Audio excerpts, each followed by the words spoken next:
¿Sabéis si falta alguien más? ¿O... no? Bueno, vale. Vale, antes de empezar, anteayer me acordé de que hoy me tenía que quitar la muela al juicio, entonces tengo media boca dormida, entonces igual a ratos no me entendéis, levantáis la mano y me preguntáis qué he dicho, no pasa nada. Bueno, sin más, para la charla de hoy tenemos como invitado a Alex, algunos le conoceréis de Café Marx y bueno, ha escrito varios textos sobre diversos temas desde el marxismo que podéis encontrar en Contracultura, en Arteca, y es investigador y el tema de su tesis, que es el que vamos a trabajar hoy, principalmente la noción de especie humana desarrollada a lo largo de la obra de Marx por este. Entonces, hasta ahora la mayoría de debates sobre el tema en la historia del marxismo se ha solido dar, y voy a hacer esto con brocha gorda y tal, se ha solido dar desde perspectivas bastante parciales, en las que se separaba lo que se ha llamado como el Marx maduro, el joven Marx, y las diferentes posiciones a grandes rasgos y con brocha gorda se han definido por escoger uno de esos dos Marx, el que más concorde iba con esa proyección política que le daban. Y lo que vamos a plantear hoy es una lectura un poco más integral de la obra de Marx sin esa separación. Creemos que humanismo como antihumanismo tuvieron sus razones de ser históricas y por lo tanto políticas estratégicas en el terreno de lucha de clases en el que nacieron, pero lo que es indebatible es que las dos han fracasado de cara a articular una propuesta estratégica emancipatoria efectiva. Entonces, creemos que esto pone sobre la mesa la necesidad de retomar el debate desde una perspectiva crítica, a partir de sus presupuestos y tal, una crítica inmanente, de manera que esto pueda servirnos para dotarnos de nuevas armas para comprender el presente y que el balance del pasado sirva para afrontar el futuro, y no queremos plantear una toma de posición entre esos dos polos, sino una nueva visita a ese debate, vamos. Entonces, novedoso del planteamiento, digamos, se va a proponer un concepto operativo que se encuentra en diferentes textos de Marx y que puede servir para darle más forma a este debate, que es el naturalismo práctico. Eso es de lo que nos va a hablar Alex hoy. Entonces, se va a trabajar desde la relación interna del joven Marx y el Marx maduro, no se va a hacer una separación tajante, se va a entender su obra de forma orgánica, si se quiere. No se va a recurrir solo al lugar común de que Marx es discípulo de Hegel, sino que también se va a trabajar que Marx es discípulo de Aristóteles. Y todo esto, ¿por qué creemos que es de interés? No es por mero amor al arte, por filosofar por filosofar, sino que creemos que este concepto, o esta tesis, digamos, no es solo el mero concepto, ayuda a transparentar la relación dialéctica, si se quiere, entre el ser y el deber ser, que se desarrolla a través de la crítica de Marx del capitalismo. Entonces, el punto central de poner énfasis en esta relación interna sería que entender las determinaciones del ser social ayuda necesariamente a comprender las determinaciones de sus expresiones éticas. Y concretamente también de sus expresiones políticas en diferentes sociedades de clases a lo largo de la historia, etc. Entonces, creemos que el debate sobre lo humano no se trata de una cuestión que le ocupe solo a diferentes académicos que quieran producir una mercancía intelectual para hacer carrera dentro del circuito universitario y demás, sino que todo lo contrario, se trata de un asunto de interés político de primer orden para plantear un debate sobre un proceso revolucionario. Porque es a través de este debate de qué relación hay entre lo que somos y lo que se debe hacer, que se justifica que se justifica la racionalidad de determinada estrategia política. Básicamente, la estrategia política revolucionaria parte de este punto, o sea, este es, digamos, el punto inicial, el por qué es necesaria la revolución social para nosotros. Eso es lo que dinamiza y lo que va a hacer que luego subordinemos todas nuestras acciones a una estrategia pensada en ejecutar ese fin. Vamos. Ese fin que no es un mero momento, sino un proceso social, dinámico y tal. Entonces, esto presupone una forma de investigación y exposición que opere bajo una independencia política, y esto no quiere decir solo que tenga que tener un horizonte más allá del circuito académico, sino que también rompe con la forma de teorizar a la que estamos acostumbrados desde la academia o lo que sea, porque pide una relación interna, una totalización entre metateoría, que es lo que se suele ocupar la filosofía, teoría y práctica, vamos. Entonces, no es solo por está obviamente relacionado, pero digamos, no es solo por que nos ayude a entender el porqué de la necesidad de la revolución, el porqué de la necesidad de la estrategia y demás, sino que creemos que nos puede ayudar también de cara a trabajar diferentes temas que pueden ocupar el tiempo en esta facultad, porque aportar a dilucidar las determinaciones de la conciencia o la cosmovisión burguesa es aportar a entender el porqué de sus expresiones prácticas. Y en nuestro caso ayuda en definitiva a entender la lógica de separación tajante, por ejemplo, entre disciplinas teóricas que vemos todo el rato en nuestra carrera, que separa, por ejemplo, la ética del ser social. Parece que la ética es un criterio externo, quién sabe determinado por qué, que opera bajo nosotros de forma objetiva y que no es un producto del movimiento social, o que no es parte interna del movimiento social o de la lucha de clases. La filosofía moral nos hace pensar la ética como desde una posición que la abstrae de ese contexto, pero también en un sentido como más dilatado nos puede ayudar también a dar una vuelta al punto de partida de este grupo de crítica de la filosofía, que es criticar la concepción autonomista de la filosofía respecto a diferentes formas de teorización, etc. Entonces, sin más dilación, le doy paso a Alex. Sí, eso. Vale, bueno, voy a ir retomando muchos de los elementos que has ido mencionando, poniendo sobre la mesa. Hola a todos, gracias por venir.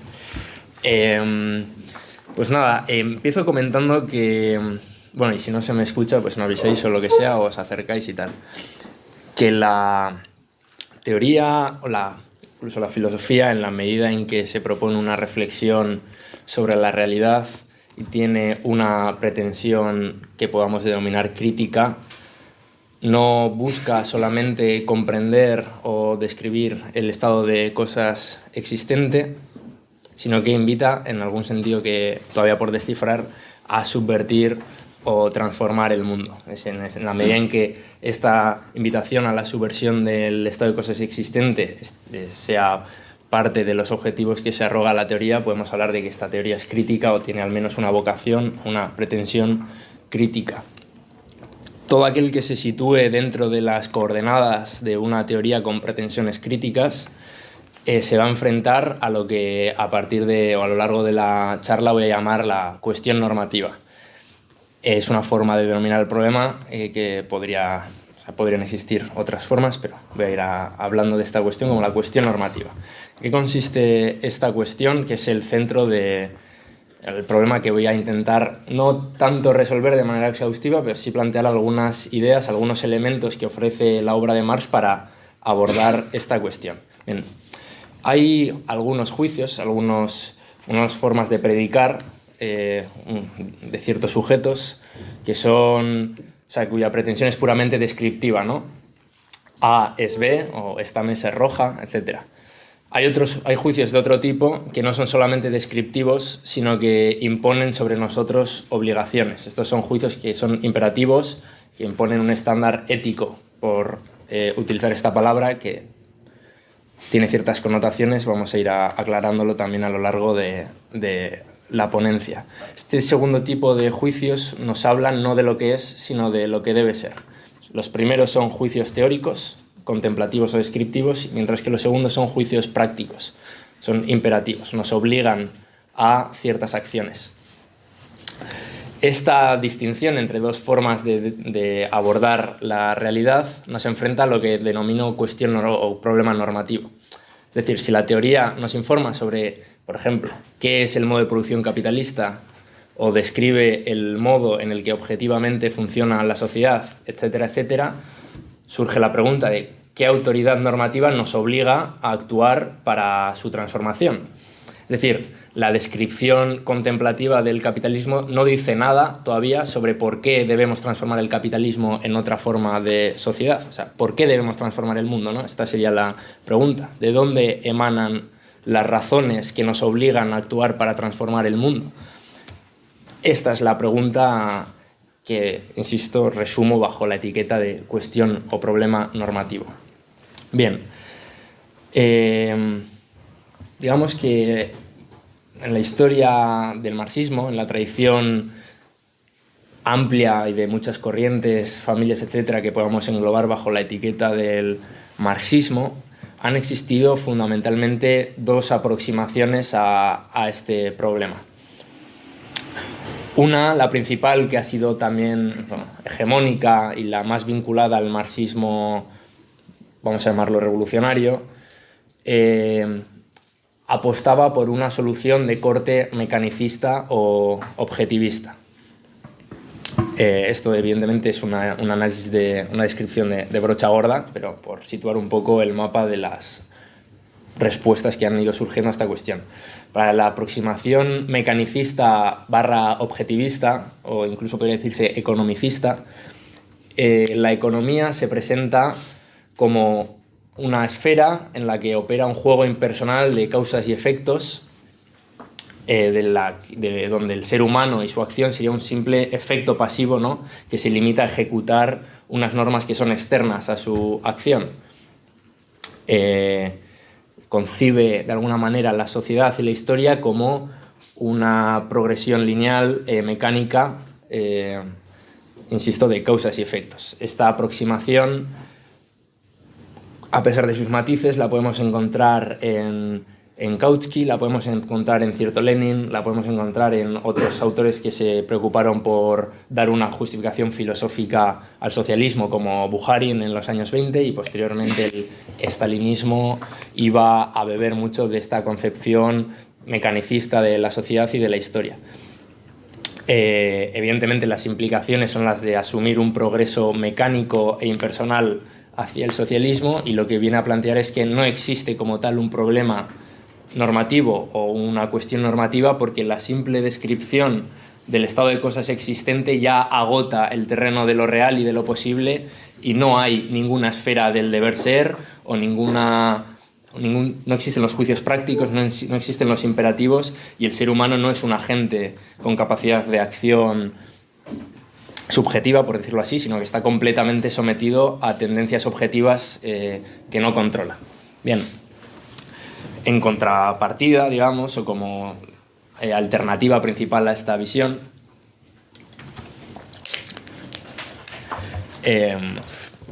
surge ya desde el siglo XIX una suerte de giro idealista. Ya dentro de la propia socialdemocracia alemana, de la mano de personas como Bernstein y otros, se empieza a introducir una reflexión sobre estas cuestiones que plantea un dualismo.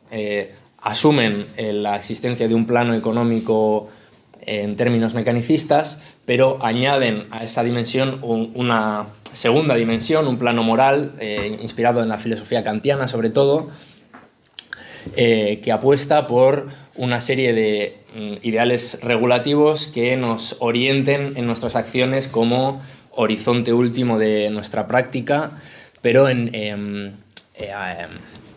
bueno, ya conocéis, ¿no?, la aproximación revisionista del socialismo y tal, planteando una suerte de desarrollo gradual y pacífico hacia el socialismo, inspirado por estos ideales morales exteriores a la sociedad y completamente abstractos, ¿no?, por decirlo de alguna manera. Más adelante, ya cuando se da la Revolución Rusa y el socialismo se extiende en dos alas y surgen algunas nuevas apuestas por rescatar la reflexión de corte más filosófico para el marxismo. Estoy pensando en Lukács, por ejemplo, o posteriormente la Escuela de Frankfurt. Lukács no tanto, pero en la Escuela de Frankfurt y autores de la teoría crítica posteriormente van a reproducir, por mucho que lo hagan desde una filosofía de corte más hegeliano que kantiano, van a reproducir una suerte de dualismo entre la esfera económica y social y los imperativos éticos, morales o normativos. Cada autor tiene su propia fórmula para esto, pero ya en Adorno el concepto de utopía es un concepto desligado del conjunto, la totalidad de prácticas sociales, y ya posteriormente en las siguientes generaciones de la Escuela de Frankfurt esto se acentúa todavía más con Jürgen Habermas o Axel Honneth, que básicamente plantean una escisión explícita y reconocida entre el campo de lo económico y el campo de lo ético o de lo moral, reproduciendo un poco el esquema. Bueno, el punto aquí es que tanto la posición mecanicista o la gran corriente mecanicista como la gran corriente subjetivista comparten una premisa común, que es que la economía es una esfera que no puede pensarse en términos normativos, como un ámbito de normas prácticas que informan a los individuos sobre cómo deben actuar, de tal manera que buscan en otro lugar, en otra esfera, en otra instancia del pensamiento y de la realidad aquellas razones que nos permitirían justificar la necesidad de la transformación social. No sé si se me está siguiendo. Vale, en cualquier caso, voy a... en algunas fases de la explicación, pues igual me meto en un plano un poco más teórico, y tampoco lo tengo... O sea, igual no queda del todo claro. En cualquier caso, al final, cualquier duda, cualquier cuestión que no haya explicado bien, se puede retomar y nos centramos en aclarar lo que haga falta. Bien, el resultado en ambos casos y lo que nos obliga a formular una posición alternativa que supere a estas dos aproximaciones es, como digo, la desvinculación de la cuestión normativa de las relaciones de producción, por decirlo así, de la estructura económica de la sociedad y del fundamento material de la reproducción humana. Entonces, una línea que me parece atractiva para abordar esta cuestión que ninguna de estas dos grandes tendencias históricas de la tradición del marxismo y del pensamiento crítico han sabido, a mi juicio, superar, lo que propongo es abordar la cuestión normativa desde la crítica de la economía política de Marx, entendida como un proyecto integral. Ya se comentaba en la presentación que bueno, yo personalmente, y creo que hay razones para apostar por la unidad orgánica, digamos, de la crítica de la economía política de Marx desde su juventud hasta su madurez, para rescatar lo que podemos denominar, los términos son todos algo caprichosos, pero por utilizar uno, la ontología social de Marx, es decir, aquellas asunciones generales acerca de lo social que permean o están implícitas en su descripción y crítica del capitalismo. Fundamentos categoriales de la ontología social que están a la base del análisis de desarrollos teóricos más concretos sobre la forma mercancía, el dinero, el salario, etc. Lo que planteo es que en Marx hay una ontología que no sistematiza, no explicita como tal, pero que está presente a lo largo de su obra, que nos permite hacer inteligibles estas formas sociales más concretas, y sin el cual, y este es el punto importante, o sea, sin clarificar estos fundamentos, sin explicitar y sistematizar esta ontología social, no es posible pensar de la mano o al mismo tiempo la sociedad existente, las potencias inscritas en la sociedad existente y la forma racional de vida que queremos implementar a partir de ella. Es decir, esta unidad se puede reconstruir a partir de la ontología social de Marx, que lo podemos llamar naturalismo práctico, lo podemos llamar materialismo histórico, si queréis, más en el término tradicional, que es, en cualquier caso, y esto es lo importante, una vía para incluir la reflexión sobre las razones por las que deberíamos superar el modo de producción capitalista en el mismo plano de análisis de la descripción objetiva de la realidad de este modo de producción. Bueno, creo que esto es la introducción al problema y al planteamiento, la tesis que quiero defender, básicamente, y en esto se va a centrar la charla. es que para realizar esta operación lo que hace falta es situar en el centro del análisis de la teoría y de la ontología social de Marx el concepto de vida. Y más concretamente la vida específicamente humana, la forma de vida humana o especie humana. Son en este caso conceptos equivalentes. Entonces la maniobra teórica que propongo consiste en introducir la ética o la dimensión práctica o normativa en la esfera de la economía por mediación del concepto de vida. O sea, el concepto de vida nos va a permitir entender por qué la economía es ya un espacio normativamente estructurado. De manera que va a dejar de ser necesario apelar a razones éticas o morales de distinto tipo externas a la esfera económica para justificar la necesidad de transformar la sociedad en un sentido socialista, comunista, emancipador, etc. Bien, un punto de tránsito necesario para entender todo esto, como se mencionaba en la introducción. A Hegel lo voy a dejar de lado porque sería complicarse demasiado, pero quiero presentar unas pinceladas mínimas sobre Aristóteles, que es uno de los filósofos en los que Marx piensa constantemente a la hora de abordar una variedad muy amplia de fenómenos. O sea, Marx es genuinamente un discípulo de Aristóteles y en todos sus textos se puede rastrear la influencia de su pensamiento. De forma que, bueno, para el concepto de vida, para entender el concepto de vida y de especie humana en Marx es especialmente importante. Lo que plantea Aristóteles, muy resumida y sintetizadamente, es que la sustancia, al contrario de lo que plantea Platón, por ejemplo, que es que la sustancia es forma, lo que dice Aristóteles es que la sustancia es la unidad de materia y forma. Su filosofía o su ontología se puede llamar hilomórfica o hilomorfista, en el sentido de que ile y morfe, o sea, materia y forma conforman una unidad en la que la forma proporciona la función a la materia, es decir, el modo de funcionar o la forma de un objeto es aquello que define lo que este objeto es y es aquello en función de lo cual se actualizan o se activan sus potencias. De aquí viene el concepto de actualidad, en griego energeia, es aquel estado en el que un objeto está personificando o encarnando la forma que le es propia.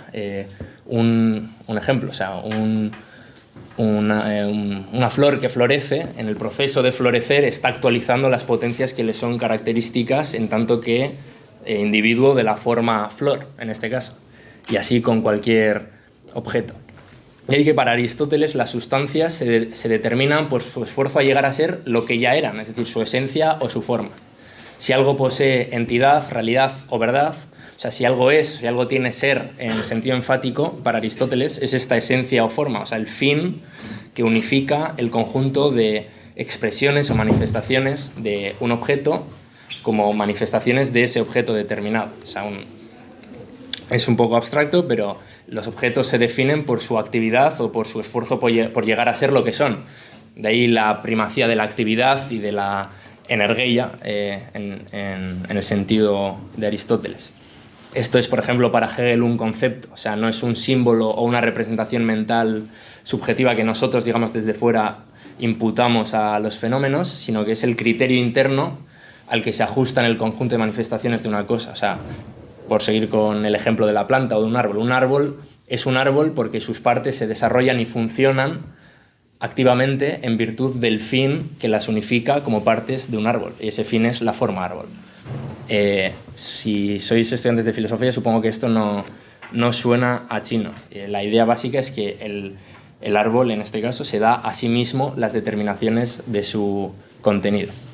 Bien, quitando este excurso aristotélico filosófico y tal, para Aristóteles, y por plantear ya un puente con el tema que me interesa, el ser vivo es la unidad de cuerpo y alma. O sea, para el ser vivo la materia y la forma son el cuerpo y el alma, y para los seres vivientes el ser es el vivir. Y vivir de acuerdo a los imperativos de la especie a la que pertenecen. Es decir, la especie es la forma de los individuos vivos. Como decía, el perro actualiza sus potencias de acuerdo a la especie perro, hace lo propio, lo característico de la especie de la especie perro, pues ladrar, correr, jugar, lo que sea que hagan los perros. Y es en función de esa forma que se puede describir a ese individuo como personificación o ejemplar de la especie perro.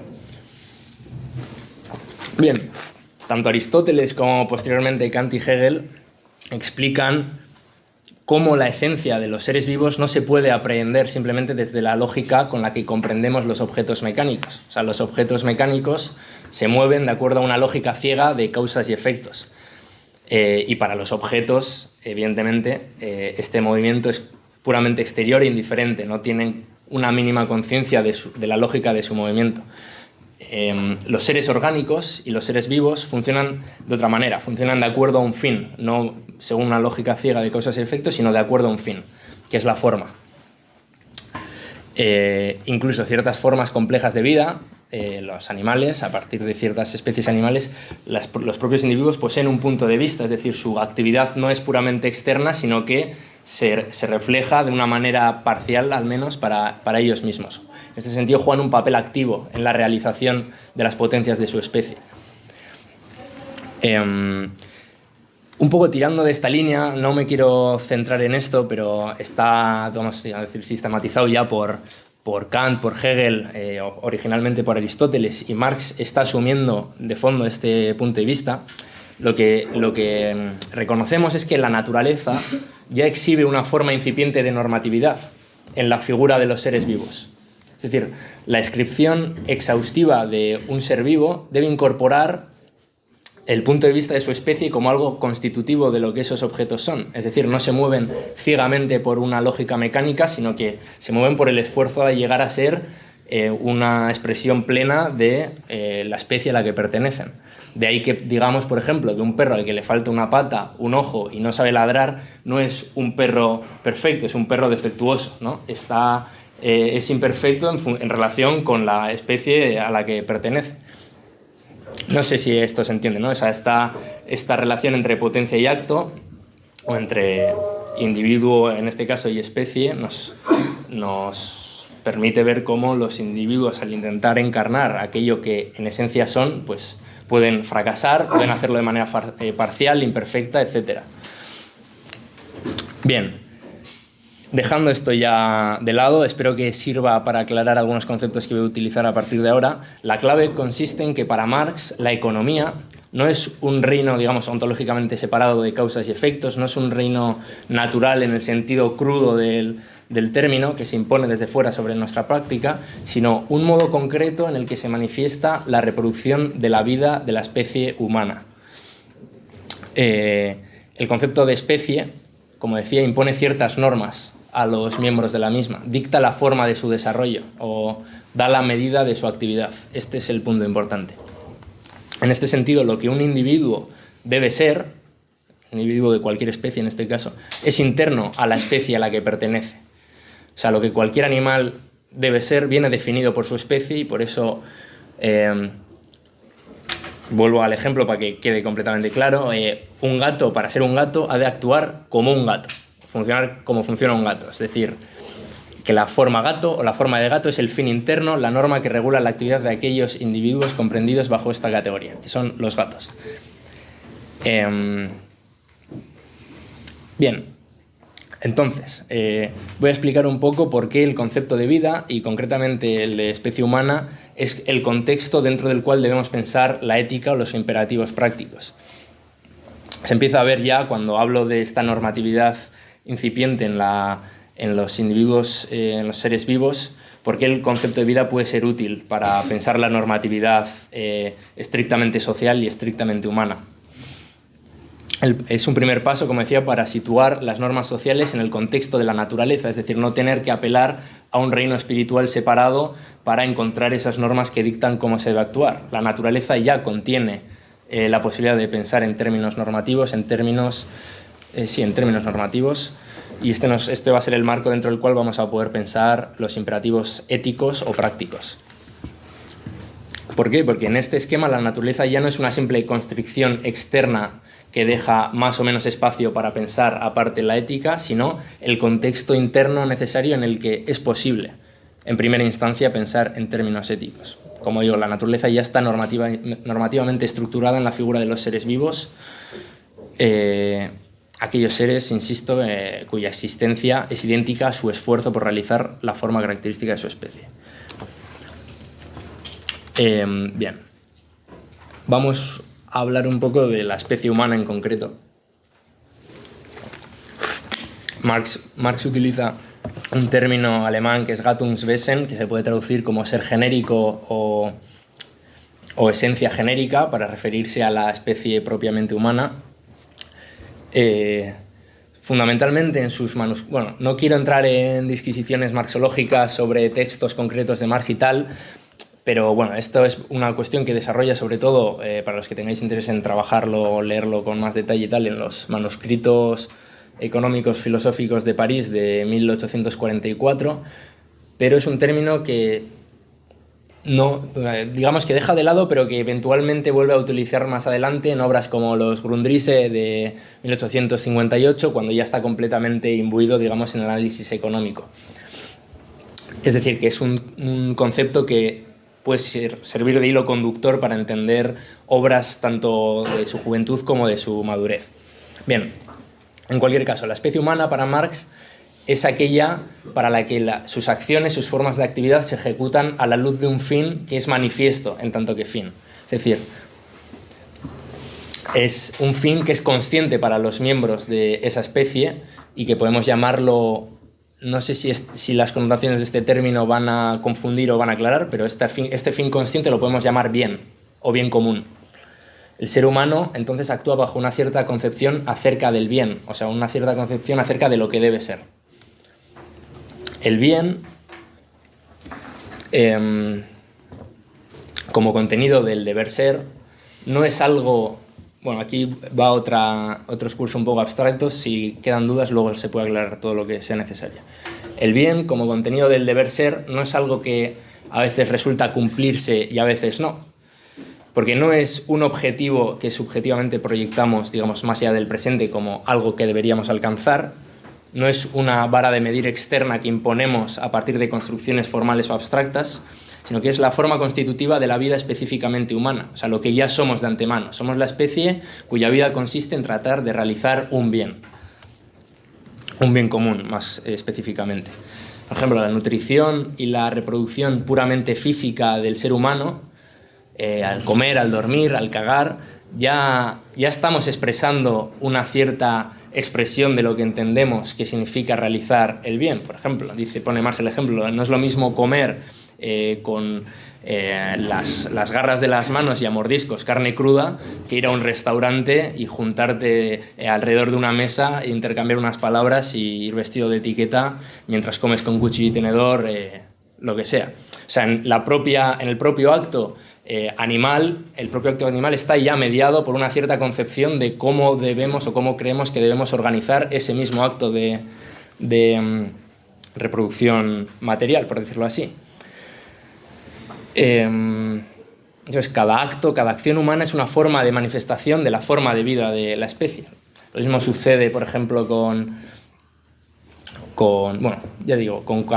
cada acción interna de la vida humana, el trabajo, formas de ocio, de consumo, de reproducción de la vida en última instancia, son expresiones a través de las cuales tratamos de realizar el fin característico de nuestra especie. En este sentido, las distintas manifestaciones del proceso vital humano, como digo, son para este intentos de expresar una cierta concepción de cómo debe vivirse o un intento de realizar las normas que dictan qué cuenta como ser humano bajo una cierta constelación histórica. Podemos fracasar a la hora de realizarlos o realizarlos bajo formas socialmente contradictorias, pero estamos ya instalados en un esfuerzo por realizar estos fines. Es decir, no está la vida humana por un lado y el bien y los fines prácticos por otro, como un elemento, digamos, superpuesto al de la vida, sino que la vida humana, como digo, consiste en realizar una cierta concepción del bien. Un ejemplo, al actuar presentando una ponencia como esta, estoy ya ejecutando una cierta forma de concebir qué es una buena ponencia. O sea, de acuerdo a las normas que regulan qué es presentar bien una ponencia, reglas de estilo, argumentales, comunicativas, etcétera, que son internas al acto mismo en el que yo estoy presentando esta ponencia.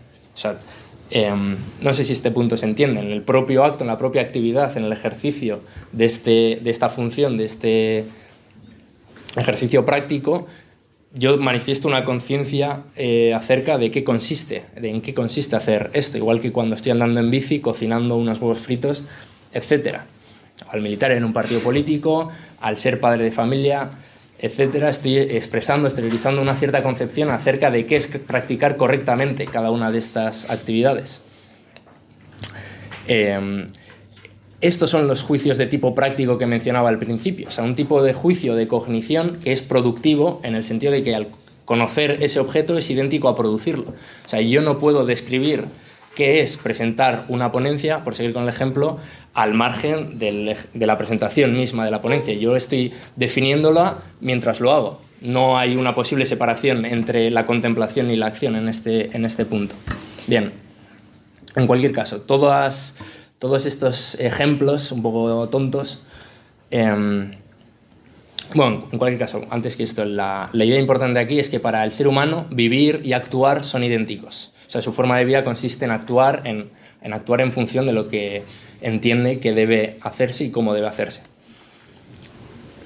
Son conceptos, como digo, que se refieren a la forma específicamente racional de actualizar la vida. O sea, incorporan su propia dimensión normativa, estableciendo un criterio que mide lo que significa ser un individuo humano. Padre de familia, trabajador asalariado, ciudadano con derechos, escritor, etc. Todos estos son funciones que contienen una dimensión normativa.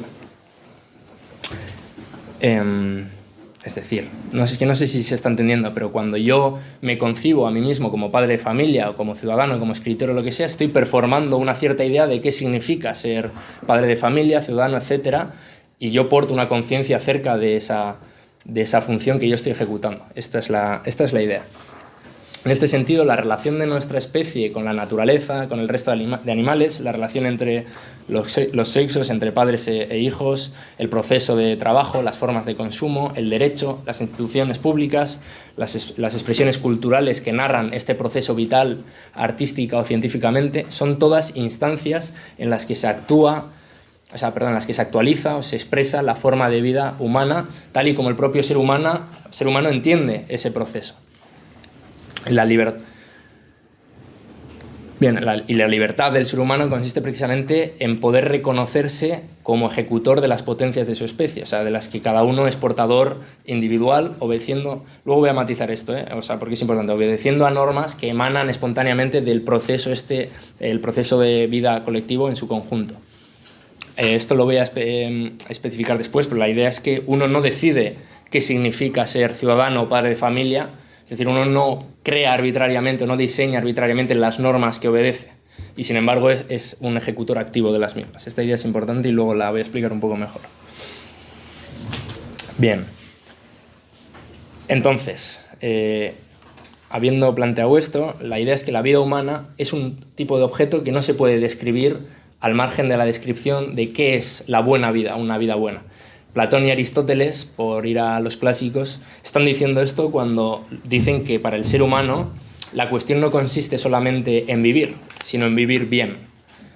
Porque el ser humano se enfrenta a una cuestión que es permanente y para la que todas las respuestas son, en cierto sentido, provisionales. Para el ser humano, como decía antes, la cuestión de vivir es indisociable de la cuestión de cómo vivir, o de la cuestión de qué es la buena vida o qué es vivir bien. Además, una cuestión que era clave para Platón y Aristóteles, pero que lo es todavía más para Marx, es que la pregunta de cómo debemos vivir es indisociable de cómo debemos vivir en comunidad. Porque lo que el individuo hace, lo que el individuo es, lo es siempre en su relación recíproca con los miembros de su especie. Las relaciones sociales o el bien común es el conjunto de normas que regulan el esfuerzo de los seres humanos por satisfacer una concepción colectiva acerca de cómo debemos vivir. Por otro lado, que el bien esté necesariamente constituido, o sea, la idea aquí es la idea que quería comentar, o sea, los individuos no deciden qué significa o sea, cuál es el bien y cómo se performa correcta o adecuadamente la función de trabajador, de ciudadano, de escritor, etc. Es la sociedad la que crea las normas que regulan todo esto.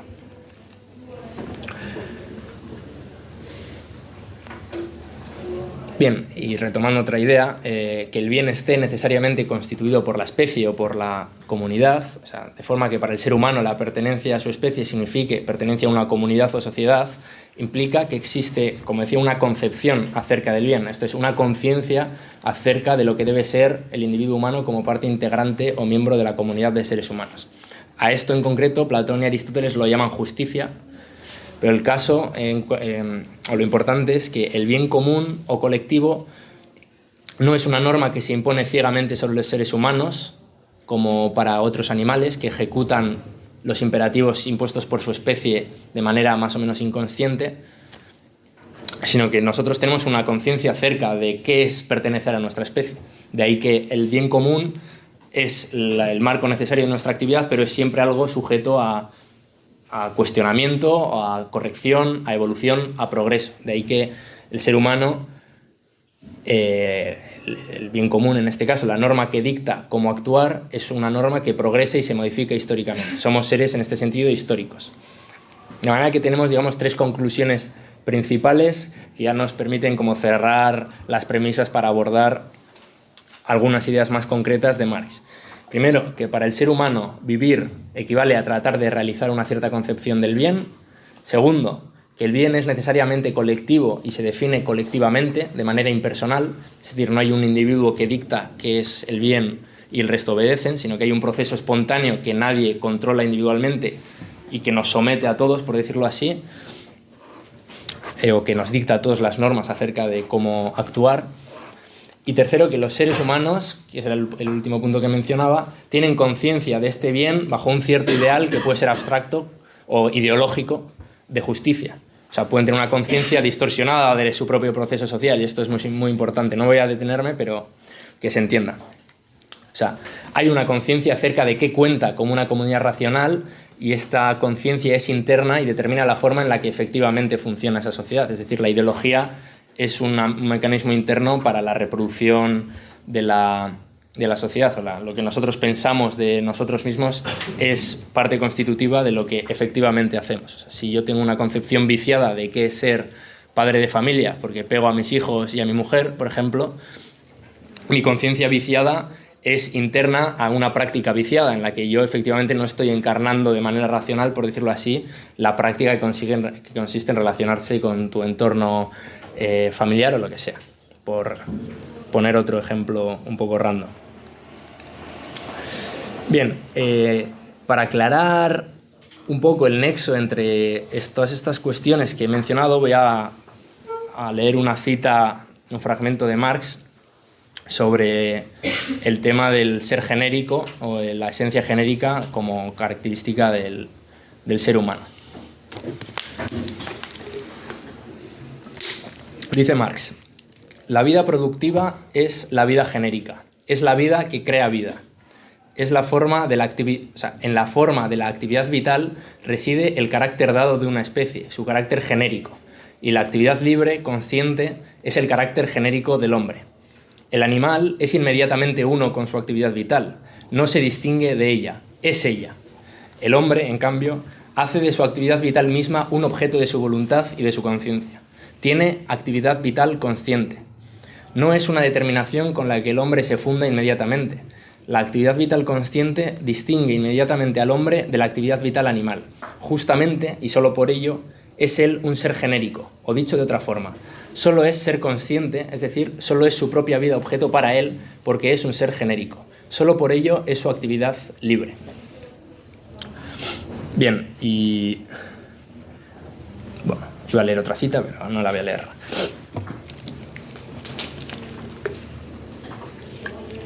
Para el ser humano, actuar con conciencia de su pertenencia a la especie, piensa Marx, no son cosas distintas. En todas nuestras acciones individuales está implícita una cierta relación con el resto. El individuo humano se sabe exhibiendo la forma o función de su especie. Esto quiere decir que cuando yo actúo, y voy a seguir con los ejemplos, cuando yo actúo como trabajador, como estudiante, como católico, como ciudadano, como militante, etc., tengo conciencia de mí mismo como actuando para cumplir una función dentro de una comunidad. Y es la comunidad la que define qué significa ser cada una de estas cosas. Y esto es lo que quería explicar antes. Yo no elijo arbitrariamente qué significa ser católico, estudiante, ciudadano o militante. Yo no defino el contenido de estas funciones o estas prácticas. Sin embargo, soy yo el que ejecuto a partir de razones conscientes cada uno de estos papeles. O sea, estoy personificando, en términos de Marx, una relación social. Para Marx, personificar una relación social no significa que uno es una simple marioneta de fuerzas exteriores, un instrumento de una voluntad externa. Significa que uno actúa desde sí mismo, con conciencia y voluntad, pero de acuerdo a unas reglas que él no puede definir a capricho. Es decir, los imperativos que uno está obedeciendo no han sido individualmente o privadamente diseñados. Teniendo esto en mente, se puede entender algo que es central y que voy a intentar explicar ahora, que es que para Marx el modo de producción es una forma de vida, es decir, una encarnación históricamente concreta de la concepción que tiene la sociedad del bien común. Voy a citar un fragmento, en este caso de la ideología alemana, de 1846. Dice: el modo de producir los medios de vida de los hombres depende, ante todo, de la índole misma de los medios de vida con que se encuentran y que hay que reproducir. Me interesa sobre todo lo que viene ahora. Este modo de producción no debe considerarse solamente en el sentido de la reproducción de la existencia física de los individuos. Es ya más bien un determinado modo de la actividad de estos individuos, un determinado modo de manifestar su vida, un determinado modo de vida de los mismos. Los individuos son tal y como manifiestan su vida. Lo que son coincide, por consiguiente, con su producción, tanto con lo que producen como con el modo como lo producen. Entonces, el concepto de, cierro comillas, el concepto de producción de Marx es más amplio que el concepto de proceso inmediato de trabajo, o de producción en un sentido estrecho de construir o crear algo. El ser humano, para Marx, el ser humano no produce solo sus medios materiales de vida, sino que produce o los valores de uso, y ni siquiera solamente produce su cuerpo, reproduce su existencia física como el resto de animales, produce también sus relaciones sociales, produce su forma de vida. O sea, produce a la propia especie humana. La forma humana es en sí mismo un resultado de la producción. De ahí que, como decía antes, el ser humano sea histórico, que pueda ir corrigiendo, desarrollando o progresando en esa concepción acerca de qué debe ser el conjunto de nuestras prácticas. Y esto es muy interesante porque significa que cuando hablamos de forma de vida humana o de especie humana, estamos hablando de una especie que, como digo, produce su propia forma o su modo de vida. Por lo tanto, la cuestión de qué significa realizar, expresar o actualizar las potencias características de la especie humana no es una cuestión que esté dada de una vez por todas, como lo está para los otros animales. O sea, un caballo o una secuoya viven exactamente igual hoy que hace 10.000 años, pero el ser humano no. Produce historia, como digo. Y esto nos enfrenta a un problema que hay que... un posible problema que hay que resolver, porque deben compatibilizarse dos ideas. Primero, que todo individuo actúa en función de la forma de su especie, y segundo, que el ser humano se define por su capacidad para modificar la forma de su especie. Lo que tenemos que encontrar entonces es un marco que compatibilice estas dos afirmaciones para evitar dos escenarios que creo que reproducirían de alguna forma las dos desviaciones que mencionaba al principio de objetivismo y subjetivismo, o de esencialismo, si queremos, y voluntarismo. Un escenario que reduce el ser humano a una esencia preestablecida, natural y ahistórica, como si la especie humana o la forma de vida humana ya estuviese de antemano determinada, y otro punto de vista que vacíe la historia de normas, de reglas o de leyes y plantee que cualquier cosa es posible en cualquier momento. O sea, que mañana mismo podría resurgir en Occidente la servidumbre y el esclavismo, o que algo como el metaposthumor en redes sociales también habría sido posible en la Grecia arcaica. O sea, convirtiendo la historia en una sucesión puramente contingente de eventos. Se entiende, ¿no? Bien. Para abordar esta cuestión, Marx, cuando estudia el modo de producción capitalista, identifica algunos rasgos transhistóricos, es decir, comunes a todas las etapas de desarrollo de la historia, que son característicos de la especie humana en cuanto tal, es decir, rasgos que definen qué significa ser individuo de esta especie independientemente de la forma social concreta que gobierne nuestra reproducción. Es decir, independientemente de si vivimos bajo el capitalismo, el feudalismo, el comunismo, etc. Y es en este sentido que Marx vuelve a sus raíces, no vuelve porque nunca las deja de lado, pero saca a relucir, digamos, su carácter aristotélico, su formación aristotélica, porque entiende que bueno, esto da igual, ¿qué más da? La cuestión es que Marx identifica fundamentalmente tres funciones que son constitutivas del ser humano independientemente del modo de producción concreto que esté operando. Hay tres reglas o normas fundamentales con las que el ser humano tiene que cumplir independientemente de la forma concreta en la que cumpla con ellas. En este sentido, en tanto que se mantenga en su esfuerzo por reproducir colectivamente la vida, el ser humano tendrá que vérselas con, primero, un tiempo de trabajo, es decir, un tiempo para la producción de los medios de vida. Segundo, un tiempo libre, en el sentido de un tiempo para el consumo de estos medios de vida, que mantenga, por lo tanto, permita la reproducción vital de los integrantes de la especie. Y tercero, un metabolismo constante o una relación orgánica con la naturaleza como condición inorgánica, digamos, o exterior, pero a la vez indispensable de su vida como especie. Esto significa que toda forma de comunidad tiene que hacerse cargo de estos tres elementos. Quiere decir, además, y esto es lo interesante, que vivir bien implica regular racionalmente estas tres actividades constitutivas de la especie humana. O sea, regular racionalmente el trabajo, qué, cuánto y cómo se produce, regular racionalmente el consumo, qué, cuánto y cómo se consume, y regular racionalmente los efectos de los dos procesos anteriores en la naturaleza, que es el hábitat de nuestra especie, tanto en el presente como en el futuro. Dejando de lado ahora la cuestión del resto de especies animales, de vida, etc. Estos tres aspectos constitutivos de trabajo, consumo y metabolismo, o tiempo de trabajo, tiempo libre y metabolismo con la naturaleza, implican un cuarto que ya he introducido previamente, y es la cuestión de que para Marx, Marx entiende que el desarrollo histórico es también constitutivo de la especie, es decir, la historia no es algo que puede que suceda o no suceda en función de circunstancias contingentes, sino que el propio hecho de que el ser humano progresa, modifica y corrige su concepción acerca de cómo regular su forma de vida es interna a la propia especie humana, y esto Marx lo explica a partir del concepto de reproducción ampliada. O sea, Marx entiende que para el ser humano la reproducción, a diferencia de la reproducción de otras especies, cuyas necesidades y formas de actividad permanecen más o menos inmóviles con el transcurso de las generaciones, es susceptible de un progreso. Marx lo define como reproducción ampliada porque a partir del concepto de reproducción ampliada, las necesidades y con ellas el radio de actividad al alcance del individuo humano se multiplica y refina de acuerdo con fines que son ellos mismos internos o un producto peculiar de esta forma de reproducción. A esto lo podemos llamar historia, es decir, al producimos nuevas necesidades, por lo tanto nuevos fines a la luz de los cuales se puede modificar o corregir la actividad tal y como se entendía previamente.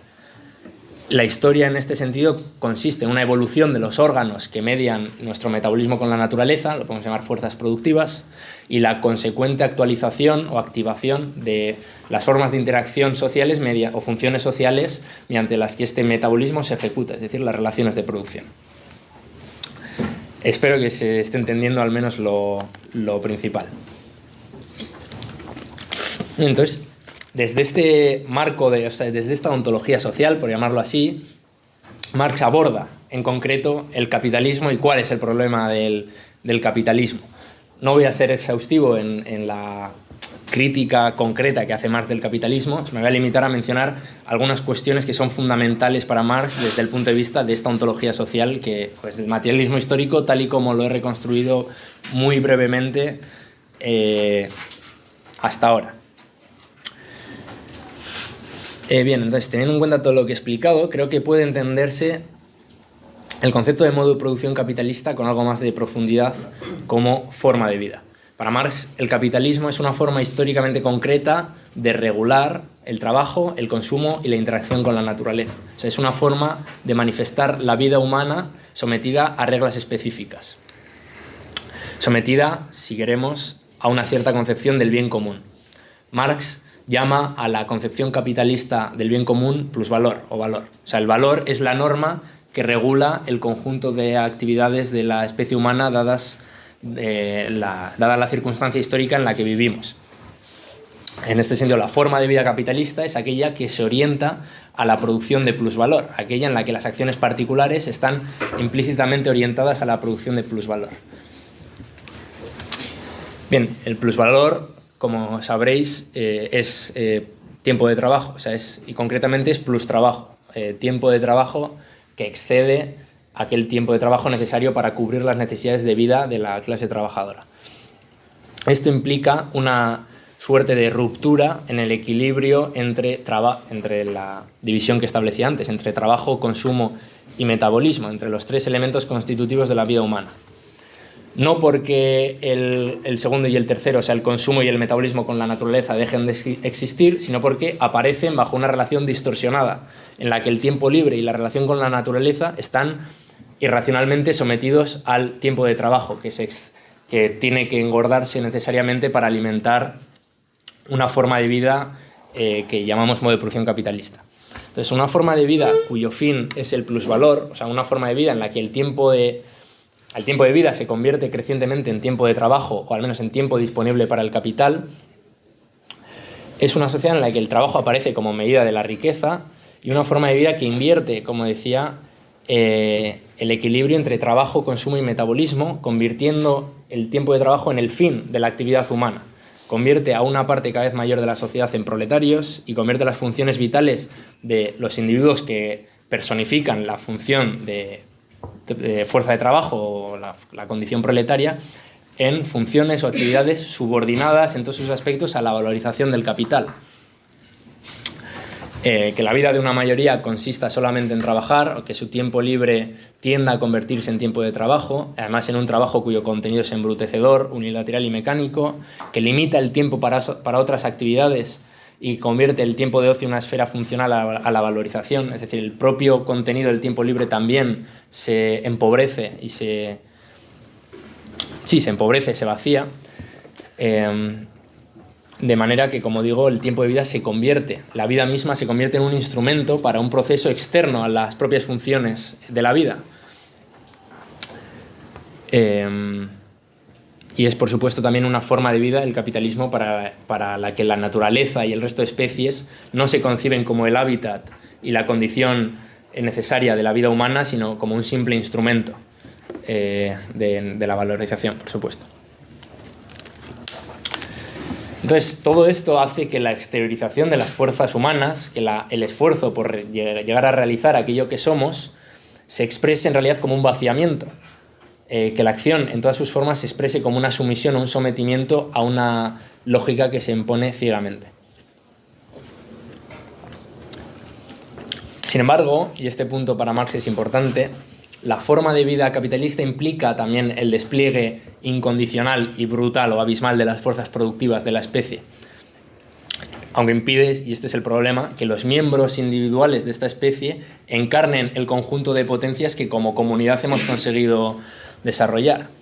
Es decir, pone, por decirlo así, a todos los individuos a merced de las potencias de la especie, de tal manera que se crea una especie de, valga la redundancia, de desdoblamiento en la que estamos trabajando para la comunidad y, sin embargo, hay una contradicción entre nuestra vida y aquello que como colectivo hemos conseguido desarrollar.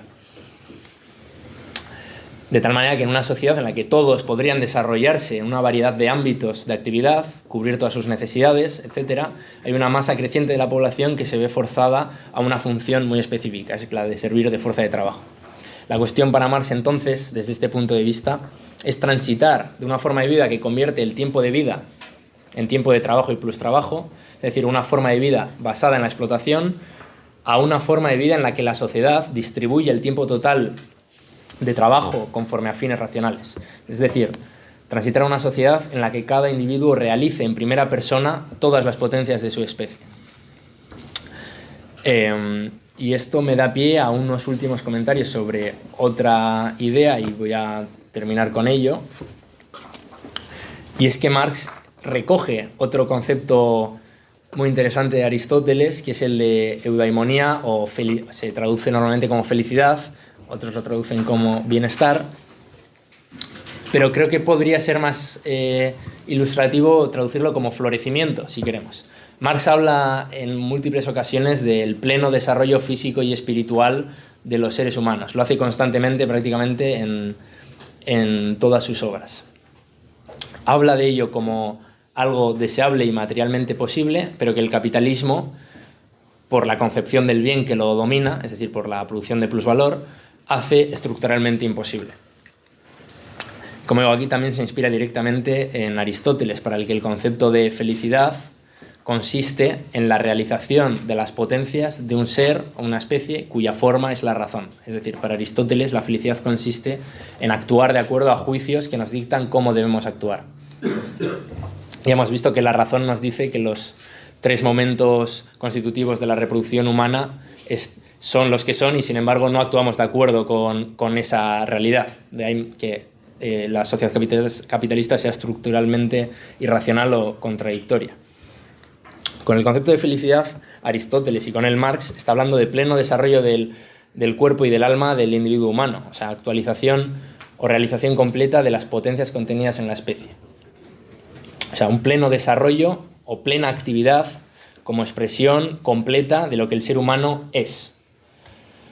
En este sentido, Marx no impone un ideal de plenitud, o sea, no hay una medida que imponer sobre la práctica humana o una esencia externa que deba ser realizada, no hay un ideal utópico de felicidad, por decirlo así, pues Marx no nos dice en qué actividades debemos invertir nuestro tiempo o nuestra vida para ser felices. Sí piensa, de la mano de Aristóteles, y sin embargo, que la función humana es la felicidad, es decir, que debe haber alguna forma de cumplir con esa función específica del ser humano.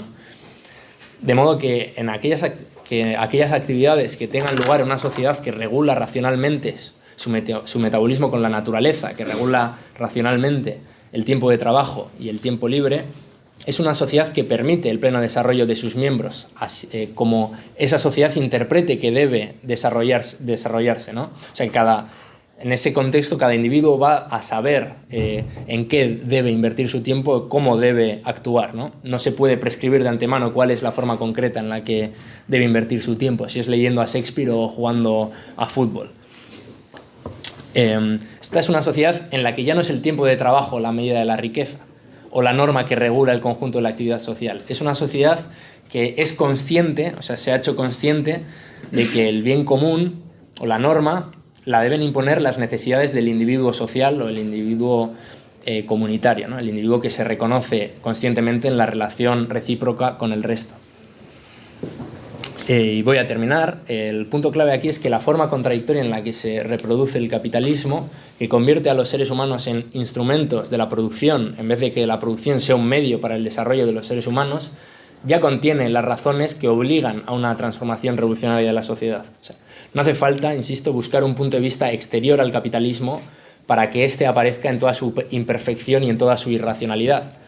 Esta perspectiva es interna al propio presente capitalismo. El comunismo no es más que lo que el capitalismo ya es en sí mismo, solo que no lo sabe: el desarrollo pleno de las potencias vitales de la especie humana. Para Marx, la emancipación del proletariado es la emancipación de la humanidad. Pero esta humanidad no es ficticia, no es una representación, o sea, tampoco es un objetivo utópico proyectado sobre el horizonte. La humanidad no es, para Marx, un punto de llegada que nos espera más allá. La humanidad subyace, solo que dormida, potencialmente, según el concepto aristotélico, en lo que ya somos y hacemos. La suya, la de Marx, es una apuesta por despertar a la humanidad de su letargo, por decirlo de alguna forma. Esto es todo, muchas gracias.